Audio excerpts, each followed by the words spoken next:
Hello everyone and welcome to my beginner's guide for HELIOS Rising Heroes, a turn-based RPG developed by Happy Elements. Though this game has been released for over 3 years now, HELIOS has been maintaining a steady spot on the rankings and brings in new players regularly. With the release of a new story arc, this guide is intended to introduce new players and reacquaint returning players to Helios' core mechanics. Whether you're following along or jumping ahead to a video annotation, let's get started! HELIOS Rising Heroes uses the traditional RPG formula for combat, where your team uses attacks and skills to defeat enemies, clear all the enemy waves, and the battle is won. Characters attack by consuming Attack Orbs, regenerating 3 orbs each turn, up to a maximum of 3 Attack Orbs per character, and 1 orb is consumed for each basic attack. The same character can also attack multiple times in a turn, so long as they have orbs to consume. Heroes can also obtain special attack orbs rarely through natural regeneration or through skills, and these orbs have double the base attack power. When a character attacks, they fill their burst gauge. Filling it to at least 100% lets them use their burst skill, an ultimate attack that deals a ton of damage and can come with their own effects and conditions. Also, a burst chain will occur when 2 or more heroes use a burst skill in the same turn, which will inflict bonus damage to all enemies in the wave based on the average damage inflicted by the burst skills used. Each character card brings 2 skills to help in battle, easily identifiable by their design and color.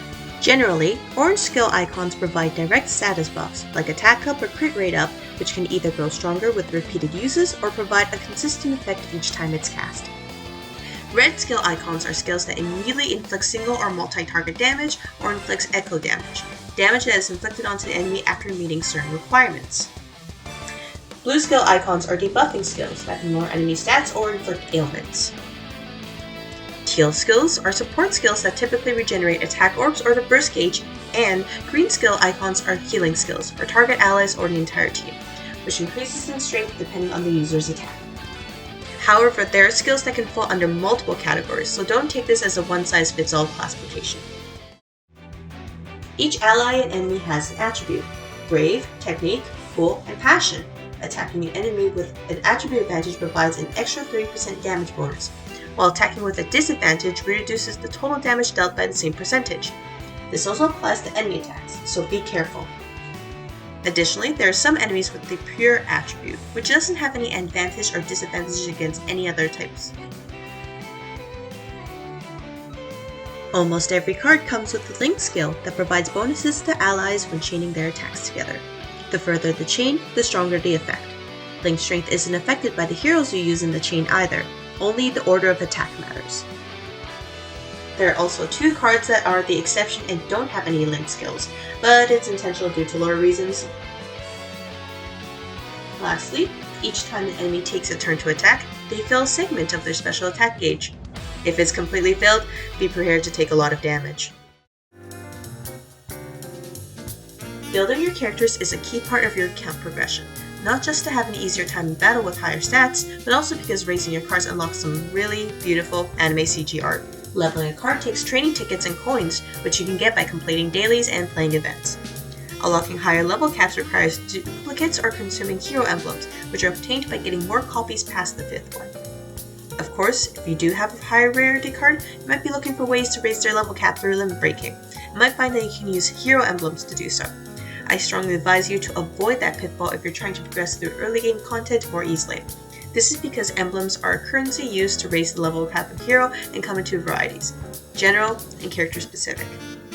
You can get the former through events, and character specific emblems come from obtaining duplicates of that character's card after maxing out their limit break level, provided that the card is at least a 3-star rarity. Different rarities offer different amounts of emblems per duplicate. A 3-star duplicate gives 10 hero emblems, and a 4-star duplicate gives 50 hero emblems. They are rare enough that it will take a significant amount of time to limit break any high rarity card, and you'll need 250 of them to limit break a 4-star card. Each card has a hero road, which can be unlocked to boost their stats, upgrade their skills, and obtain that card's evolved art by consuming materials. Having a higher level cap means you can unlock more of their skill tree. Cards also have an alternate hero road, which is a second tree that further boosts the character stats but requires more materials to upgrade, including the somewhat rare rainbow gems.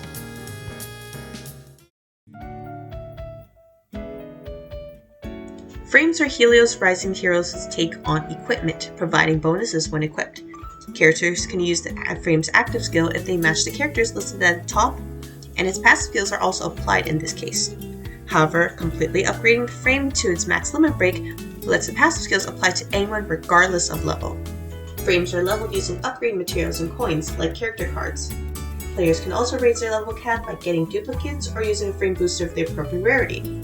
As a bonus, each level cap also upgrades the Frame's active and passive skills.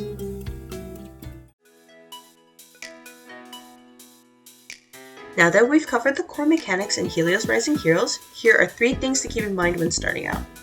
First, don't neglect your 1 and 2 star heroes. Sure, they may not have fancy art or super high stats, but these common cards are easy to power up as you can get their duplicates easily through the quest gacha. Without a higher level cap, any 1 or 2 star card can outperform a 3 or 4 star card despite the rarity difference. Unless you're planning to whale, these low rarity cards are going to be your best friend while you build up your account. Second, new players can pick one of 16 initial version cards from one of the 4 major sectors. Though they aren't used in the current meta, they're sufficient for beginners to get their feet wet and come with some pretty neat art as well. Here are a few recommendations. Dino is a jack of all trades that can heal, provide attack orbs, and inflict bleed on enemies to strengthen his burst skill. Even though he needs to consume a special attack orb to take advantage of this attack buff, he can fill in gaps in a newbie's roster. Jay can redirect attacks onto himself and survive a lethal hit for 3 turns, protecting your weaker units as a designated tank unmatched by other initial cards. Ash is one of the few character cards in the game that can decrease an enemy's special attack gauge, a great safety net for newer players who don't have high damage or HP to survive enemy special attacks. And finally, while this is a gacha game, Helios Rising Heroes is generous with what it gives to its players.